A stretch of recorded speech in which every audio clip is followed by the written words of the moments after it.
Welcome back to the morning show here on Arise News. Press freedom is a major pillar to democracy that shouldn't be tampered with. As journalists who serve as the eyes and ears of the public must be able to report upon matters of public interest without fear of arrest, fines, or other forms of interference. The Federal High Court in Abuja on Wednesday gave an order of perpetual injunction restraining the National Broadcasting Commission, NBC, from imposing fines on broadcast stations in the country. Justice James Omotosho also set aside the 500,000 naira fines imposed on the 1st of March 2019 on each of 45 broadcast stations. Justice Omotosho held that the NBC, not being a court of law, had no power to impose sanctions as punishment on broadcast stations. He further held that the Nigeria Broadcasting Code, which gives the Commission the power to impose sanction, is in conflict with Section 6 of the Constitution that vested judicial power in the court of law. He said the court would not sit idle and watch a body imposing fine arbitrarily without recourse to the law. Joining us to discuss this latest ruling by the Federal High Court and the impact it could have on press freedom is Dr. Sam Amadi, a Rise News analyst. Good morning and welcome to the morning show. Good morning. Thank you very much. Well, Dr. Amadi, I've given you just a breakdown in terms of the ruling of the courts by Justice Omotosho of the Federal High Court in Abuja, and just pose the question around the implication of this ruling, particularly on Nigerian press and press freedom. Well, first, I think it obviously has significant impact, watershed implication it will have in the future. We've seen a spate of unnecessary, if you like, unfair regulation of the media space, especially for the NBC. I've long been saying that the way and manner in which NBC fines, and even the justification for some of the fines, I mean, the recent one involving sister television studio, where maybe disagreeable comments,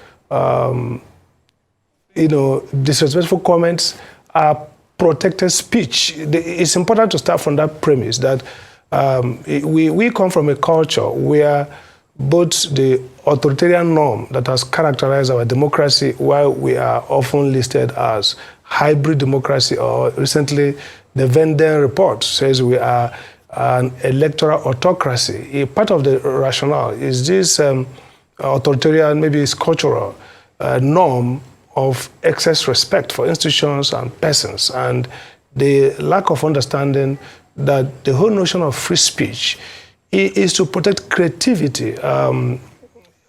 J.S. Mill, the philosopher who was big on free speech, didn't see it as ingratiating the individual. He saw free speech, absolutism if you like, as a way in which society remains creative by allowing, tolerating degrees of indecent, sometimes disagreeable, annoying speech. But lately, some of the clampdown by NBC has had a problem. First, there's a dispute around the code itself and how it was made. So there were challenges to the legality of the code in that the appropriate persons did not make them. But two is, in my view, the mode in which NBC, affixes these sanctions. So, for example, you just cite a station, no due process, no hearing. You first don't have to ask them, this is what we suspect, please defend yourself. You slam them. That is totally lack of due process. And now the court is saying, you don't even have the power. Now, let me say it this way. I think that the court arrived at the right decision from a wrong perspective. I think that it's wrong to think that because of the separation of power doctrine, which is well established, that therefore administrative agencies lack the power of administrative adjudication. I mean, it's long established from Lacomis case of 1974 up to recent cases, including Fawemia and the LPDC, and even Okonkwo Medical and Dentist Council. Clearly, administrative agencies, where the Act authorizes them, and in this case, NBC Act Section 2, as amended, authorizes NBC to sanction, fines, license. And as administrative law principle, which varies the well-known separation of power doctrine, these agencies exercise quasi-judicial, quasi-legislative, and executive function. That's why the U.S. Supreme Court described them as the fourth branch of government that has deranged, quote, deranged our conventional concept of three-arms government, of three-branch of government. So there is a power the NBC has, actually, to fine and sanction, but there's a procedure and there's a limit to that power. So the due process procedure is that it can't whimsically or just slam people for not really violating committing any offense, broadcasting houses, but basically for things that you don't consider fair or you don't consider disrespectful or proper. So I think at the Court of Appeal, the real issue we see is that NBC should be under due process provision, which, like every other regulator, we see that whether it's NAFDAC, whether it's SEC, you'll be cited, and the process for determination will be clear, and the process for review will be clear.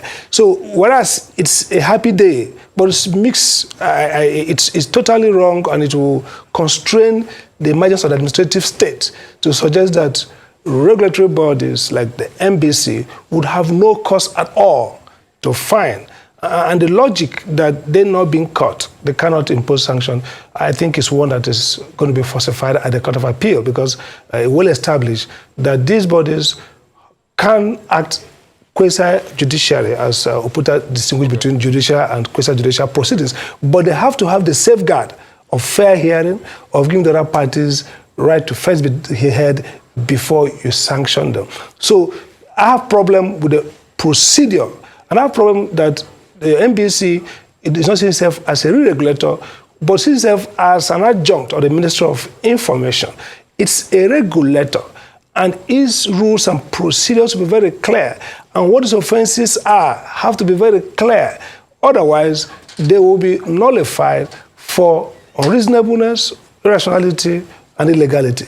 Okay. Administrative sanctions, administrative offense infractions have to be very clear, and therefore the procedure for establishing them have to also be very clear. Okay. But I wouldn't go the full hog of saying that NBC cannot sanction or fine anybody.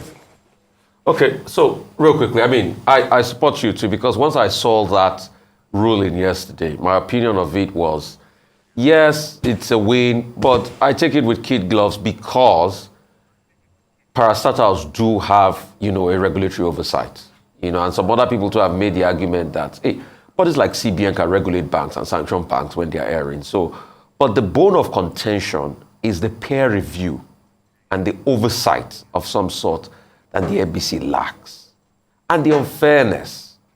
That's why, take for instance the case of Adamawa. A television broadcaster broadcasted an illegal speech of an election that was not completed. To date, the NBC has not said anything about it. If it was Arise that broadcasted that, we'll be in problems. The last NBC DG, during NSAS, fined 3 to 4 TV stations for playing a video that, through forensic analysis, showed that that video was actually correct and a timestamp of what happened. But the NBC claimed it was a false video. And when the NBC DG came here, I asked him one question. I said, what forensic analysis did you subject the video to for you to arrive at the fact that it was a fake video before you meted out the fine? He couldn't answer that question. We are defenders too of the NBC one way or the other, because we want better regulation in our industry. But things like that make mockery of the regulatory body. What would you suggest as regards things like that? I think I myself, I was a regulator for 5 years, and apart from studying regulation, it's very clear that the minimum for a regulator, we talk about finding of facts and application of law. The finding of fact has to be done through a due process, like the case you mentioned about. You can't just say somebody broadcasts false material, except you have established forensically that that material is false, either digitally altered or basically fictitious and not the real thing. That's number one. So facts is finding of fact through due process. The second is the concept regulation of the regulator. The regulator does not see himself, shouldn't see himself as a combatant in any fight, political, whether in the banking sector, for example. The central bank shouldn't conceive itself as a bank, as an institution to help a particular bank gain advantage over the other one. So a regulator regulates government and private sector. That is actually why the rise of regulatory institutions across the world is because markets don't want undiluted state power. So they want diluted, which comes in the form of a body of persons, experts, who have insulation from government in a pure sense, and therefore applies due process, substantive and procedural, to protect public interests, not political interests. So what we've seen in the last couple of years, and maybe down before even this administration, is the sense that agencies conceive themselves essentially as working to satisfy the whims and caprices of people in power. And that's why, for example, we saw somebody who made a caricature of the president's wife, First Lady, talked about being fat, and the student was taken away, and put in detention for long, about to prosecute but for the outcry. Why would State Department security bother about a caricature, a sketch work that somebody makes, and so, oh, fat? That's not their business. Again, and this is very important, we must understand that the work of the regulator is not, like you said, if there are false narratives, if there are criminal actions by stations, you have to hold them accountable. And if you are fair, then your regulation becomes more respectable. But if you are now reading the lips of officials, and when they don't like a particular story, you clamp down. And we've seen that I think Lai Mohammed, under his leadership, has seen very, very, it's like a guerrilla formation. Every day, 36 people find, the story goes out. And unfairness, I mean, there was no basis to find during the NSAS. There's no basis to even find the station that brought a vice president candidate who makes a statement. Disagreeable statements, maybe even unlawful statements, maybe even unconstitutional, maybe even wrong assessment of the law. That does not put any blame on the medium, because the idea of free speech, why the Constitution guarantees, Section 30 to 39 of the Constitution guarantees both freedom of the press and expression, is that these are fundamental ingredients for democracy. In fact, in Robert Dow's formulation of democracy, 3 things are important. First, the right to hold opinion, very important. The right to express his opinion, and the right to organize with others to articulate or operationalize that opinion. So the right to hold opinion does not mean anything if people don't have opportunity to express them. And one thing we are learning as a state, as we get into a much more digitalized world, where control is no longer as conventional, is that we're into the internet age, where social media contents cannot be easily controlled. And what we are seeing is that states must now become argumentative. If there are false narratives, you counter them with correct narratives. In Europe and other part of the world, you see bureaux whose focus is to, quick, proactive measure. They track the wrong information, they quickly counter it, and nobody gets arrested. No medium or press house is shut down. So I think we need to migrate quickly to the fact that, look, we can't continue to control people through the conventional way, shut them down, fine them. Soon, the court will open the space more and do it in a way that could be dangerous. It's important for the state to retain the power to regulate. But that power is contingent on the state itself learning self-restraint. You don't like the story, put a counter story. You think somebody hates the government, that's fine, that's part of democracy. As long as there are no crimes committed, and as long as there's no clear infraction of the codes, you can't accuse somebody for putting out a documentary that's correct, that's not fictitious, not manipulated, but the message puts government in a dark light. So I think the problem is the sense where it's difficult for us in this part of the world to achieve institutional independence, whether you are the court, whether we are regulators for market or regulators for media. The difficulty to extricate ourselves from that political partisanship, and oftentimes from my own experience. And that's why when I left NEC, I told them everything I did in NEC, it's my own mistake and my own successes. Nobody controlled me. Because oftentimes we ourselves, embed ourselves in the political system. Nobody calls it from Villa to say, sanction that studio. But you want to please political masters. You go and sanction that station because you feel they will be angry. You act proactively. So I totally agree with you that NBC has been thoroughly unfair, has abused its power, but the best way to get it back on course is to penalize it for some of this infraction monetarily and to lay for it a clear pathway that, look, you have these powers, this is how to exercise them. There must be a recourse, and then you must set up, give people a charge, allow them to react to it, and then establish through due process fact-finding that they committed those offenses and sanction them before the court reviews whether those sanctions are right or wrong. But you just can't just feel annoyed about some brokers and then you slam people with forfeiture orders and threaten them with revocation of license. And I think that's the high point of that decision. I totally don't agree that Section 6 means that NBC cannot sanction. No, NBC still can exercise regulatory function.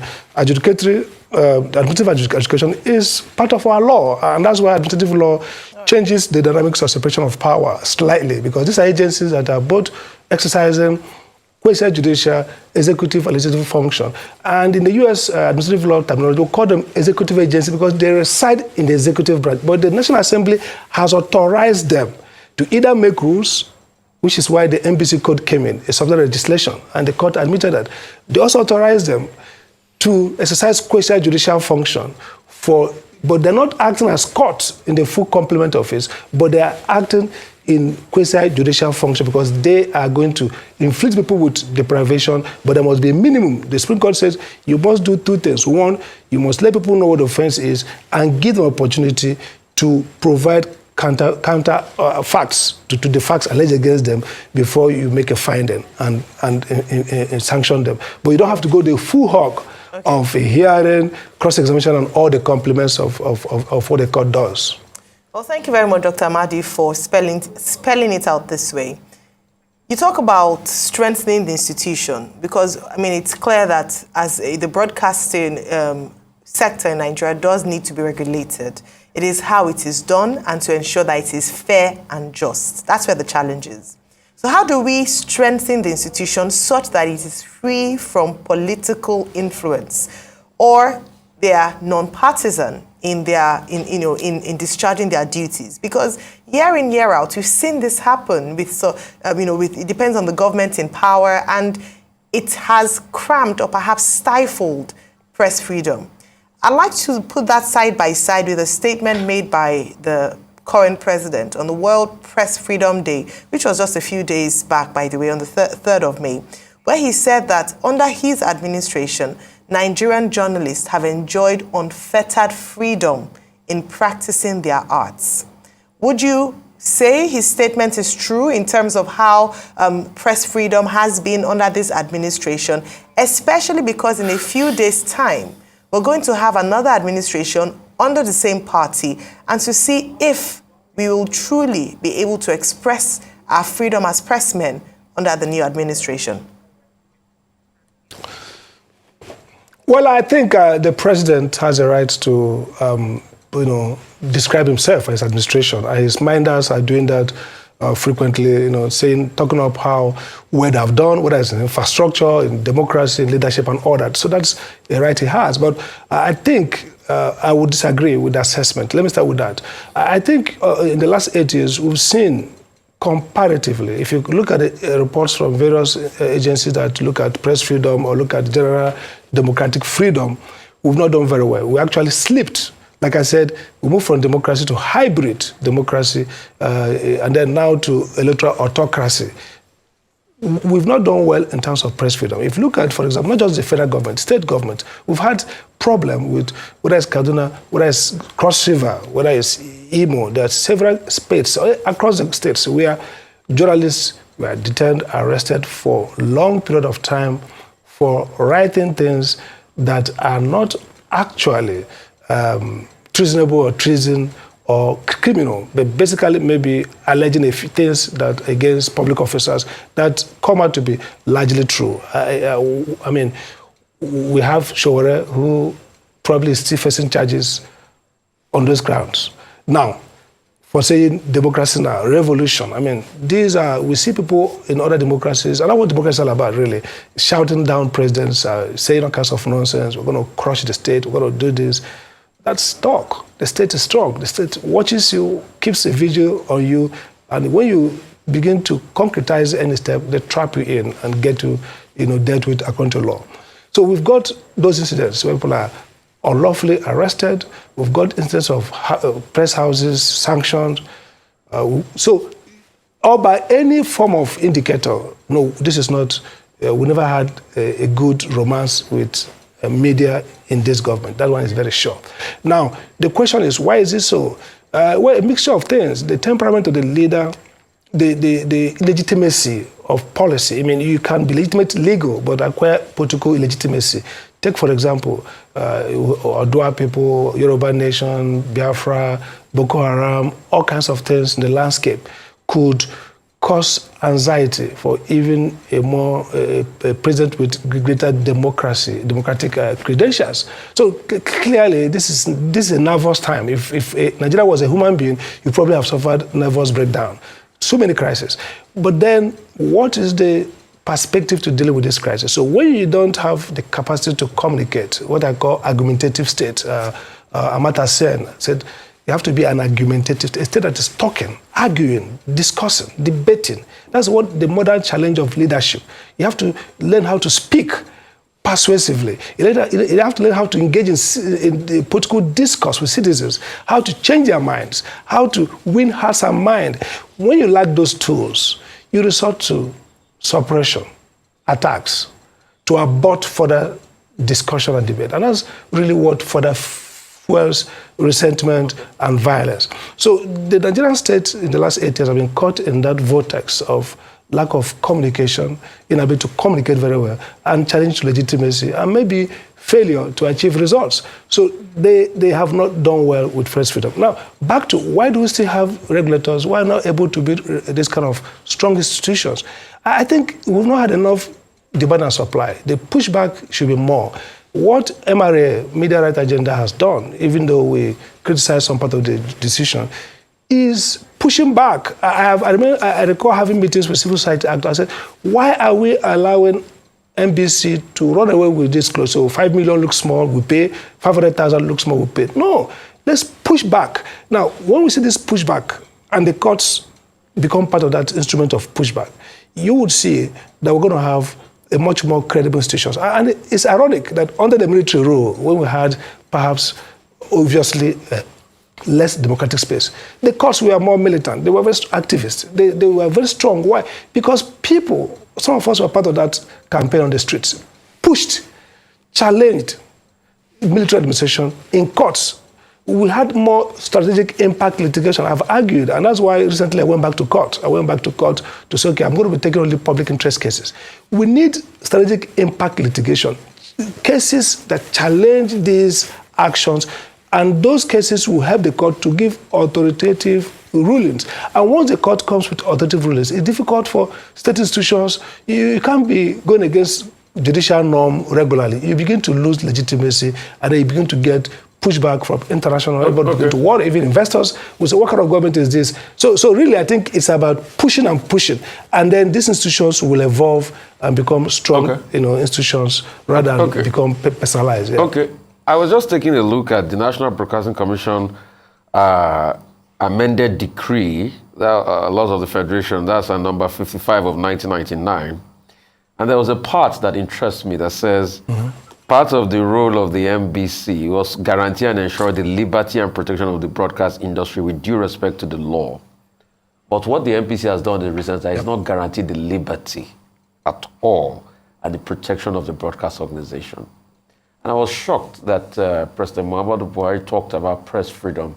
This was the same president that banned Twitter, the free social interaction space in Nigeria, just because of his tweets that people found as insightful, and they reported, and Twitter took an action on his tweet, despite the fact that when he joined Twitter, he was subject to the laws of Twitter. It's a community on its own. It's got its own regulations. And when you join Twitter, you are subject to the laws of Twitter. You could choose not to join Twitter. It's a free choice. But when Twitter community rose up, they took a draconian measure, told the telecoms company to remove support for Twitter. And people had to go through VPN. And they're talking about press freedom. Secondly, there's a model in Ghana that was started in 92, 93 that says that the board of the Ghanaian media regulation will comprise of civil society group, various interest groups in society, and amongst them, they get a chairman that leads them. So that decisions are taken based on the fact that every strand of societal interest is debated, from the women's group to the men group to the Christian group to the Muslim group to all sorts of groups constitute the board before decisions are taken. Is there a possibility we can adopt such a model in Nigeria? Because as long as it's still the minister that says, go and find this person, you will still have this recurring one way or the other. Absolutely, absolutely. I mean, that's an important point to make. The mode of appointment, independence of regulators. And that's why there's now a resort to making them commissions, go through National Assembly, confirm them, and you can't remove them except for costs. So MBC, unfortunately, is not, doesn't have that kind of mode of appointment. The minister appoints, and the last, I think, either the one there, sometimes they are acting, and the incentive for them who are acting is to ensure they get the permanent position by being good boys. So it's so irregular, and you are right. If you look at INEC, by the way, it's still the same thing. The West report recommended some kind of NJC kind of appointment process, merit-based advertisement, people go for interview, pass, and then get to be appointed 3 people to the president. You must choose from one of them. The way we do judges as well, so that the sense of obligation or sense of duty towards the president or a sense of gratitude is not so much. So I agree that we should adopt stakeholder approach to forming some of these regulatory agencies, especially for something like media and democracy.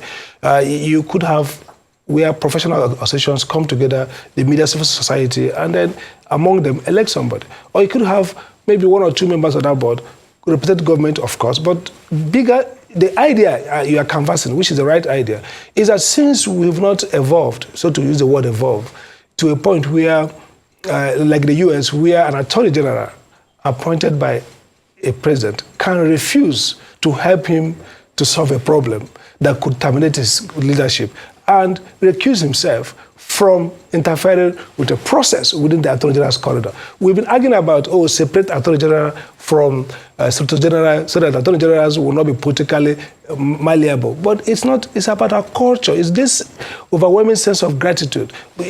Elsewhere, Attorney Generals understand their obligation to law, and oftentimes, even contrary to their principle, they hold the law. So I think that to deal with our peculiar pathology, it might be important for us to have regulations, laws, establish these commissions, and create their board and their executive management bodies in such a manner that it has some sense of stakeholders. So you get in journalists, you get in guild of editors, you get in NUJ, you get in other civil society group to be part of that, and among themselves maybe they elect a chairman. So it creates stronger democracy and protection against the state. And why this is very more important, I agree with you totally, is that we have to be realistic.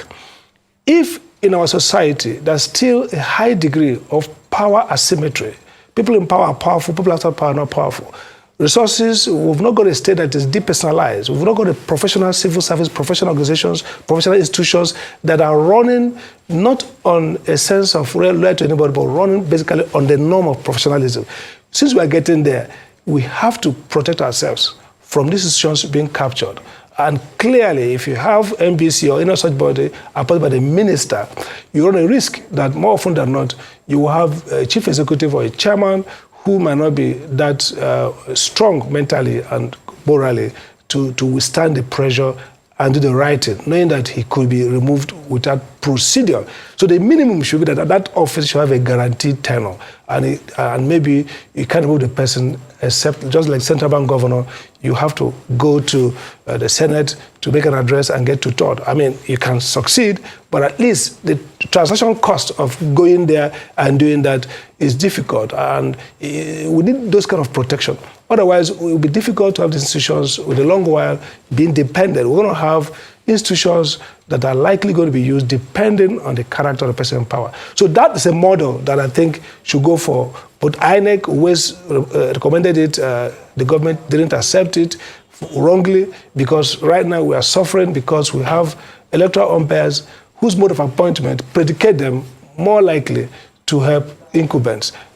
Except you make it like the South African example, or across continental Europe, where you have stakeholder organizations, parties themselves, even having reps and forming the body that will manage elections. So we need to adopt that stakeholder approach in many of our institutions. It won't give us 100%, but it provides institutional support for those who want to do their work. And then with civil society push, with active citizens' engagement and pushback, we might get to sufficient level of Could you want to talk about that Twitter issue, sir? Democracy You want to talk about the Twitter issue? Yeah, the Twitter issue. The Twitter issue was very clear. I mean, there's no debate. Again, it's only the president and his team who can say that they are friendly to press freedom. Not just press freedom, democracy, democratic freedoms. This government is never, in good standing in terms of democracy generally. So Twitter was clear. I mean, many presidents have been quoted. By the way, the president wasn't even bumped off Twitter as many could have, like Trump had. It was basically, the tweet was deleted and people got angered. So I think that it shows clearly that the government does not respect press freedom, because again, there are threats to even prosecute those who went through VPN to be on Twitter. And Nigerian government had to extract a lot of commitments. We don't know how far that those commitments have been performed from Twitter before they could bring them back. So that's singular example. And we saw the NSAS, the fight with CNN and all that, clearly establishes that the government is not very much disposed to allow fresh freedom. Again, don't think about social media regulation laws. A lot of them that we have to fight very hard to put at bay. We saw the one now to criminalize protests, which was later withdrawn. Several interventions. The First Lady herself said that our model should be China. She claimed that China, with all their wealth, do not allow the social media. I mean, so like I said at the beginning, I can understand personal anxiety and trauma at the level of controversies and criticisms of government failures on social media. But again, the reality of the matter is that democracy means that the government itself has to be strong in articulating, defending, excusing its failing, not strong in trying to muzzle. And unfortunately, this is a government that lacks the tools of that engagement. They lack the temperament first to engage in those discursive engagements, and lacks the temperament to tolerate, and perhaps take in good light some of those caricatures and some of those criticisms. And so the disposition for such, when you have such handicap, is to slam at the object, the person who disagrees with you, who is criticizing you, who is saying things you don't like. Either you arrest them, you find them, you shut them down, and then create a dramatic deterrence for those who may want to do that. So the Twitter case is a clear case that the government never tolerated bad press, bad criticism, even when Twitter itself was deleting other persons. And what threw up to Twitter was simply government spoke wrongly about its citizens, and people flagged it. And Twitter felt, look, this is not good, put it away. Matter end, they would have continue the business, maybe make a clarification, we didn't intend it, this is what we intended, move on. We've seen presidents come back and apologize. We've seen high-placed officers across the world say, look, my statement was taken out of context, this is actually what I meant. But we've not seen this president actually apologize for any public misspeak ever. I've not seen where Mr. President says, well, this is what I intended to say, I'm sorry, let's go this way. That imperial, sense of self maybe also psychologically plays into the behavior of government and the resentment of press freedom. For every indication, this is not a government that will respect and love free press, clearly, because of the psychological, political weaknesses that it has and inherits, and it keeps on generating for itself. So I agree with 200% that there's no scorecard for Mr. President on press freedom. I mean, nothing like that. The government didn't do well, that's clear. It didn't do well in allowing political organizing. It didn't do well in trade union relationship. All the complements of democratic freedom, it did worse than previous governments. They may have done well in some other things, but definitely not in press freedom. All right, just before we let you go in less than a minute, looking ahead, I know I asked you this earlier, but I want you to really speak to it. Looking ahead, because this government has only 19 more days to go, but looking ahead, a number of people have expressed concern as to how the Bola Ahmed Tinubu administration or government would relate to the media or relate to the press, bearing in mind that he didn't appear for a presidential debate when he was running for election. He hardly granted interviews. He released statements. His spokesperson spoke on his behalf. But in terms of engaging he himself, what does this justify the concerns of people around his disposition to the press on assuming office?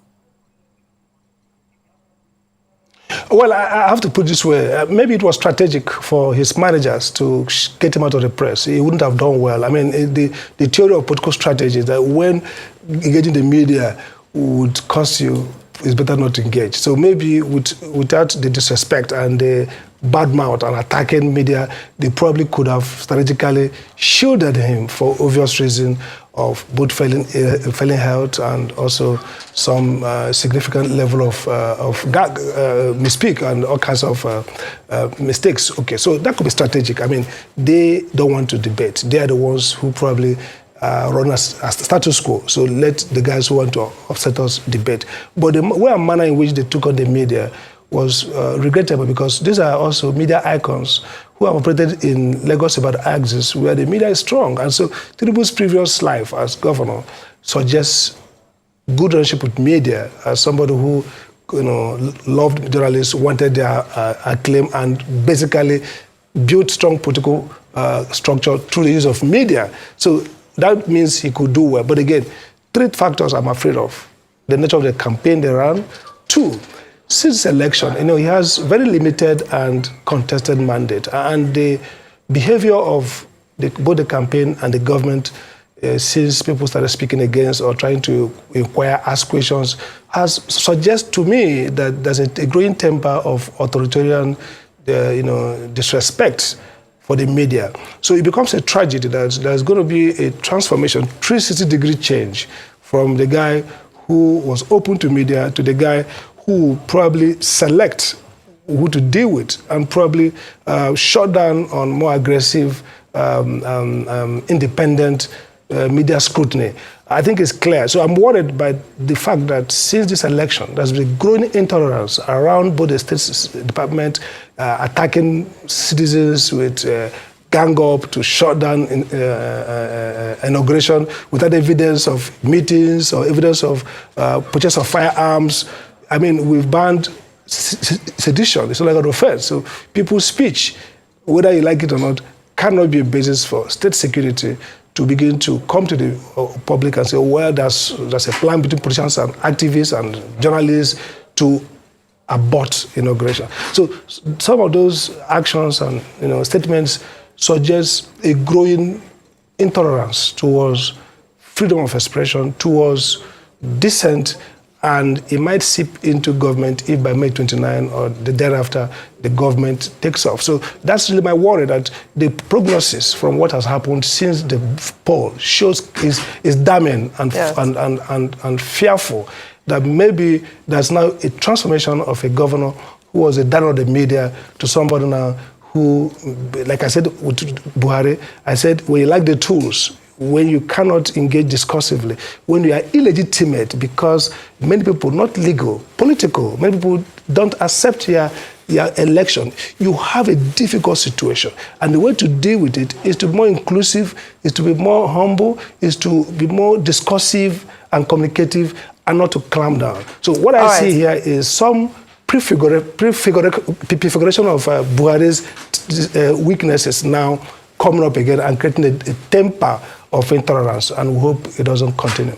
Well, thank you very much, Dr. Sam Amadi, our Rise News analyst, for speaking to us this morning on the NBC Fine, the court judgment with regards to that.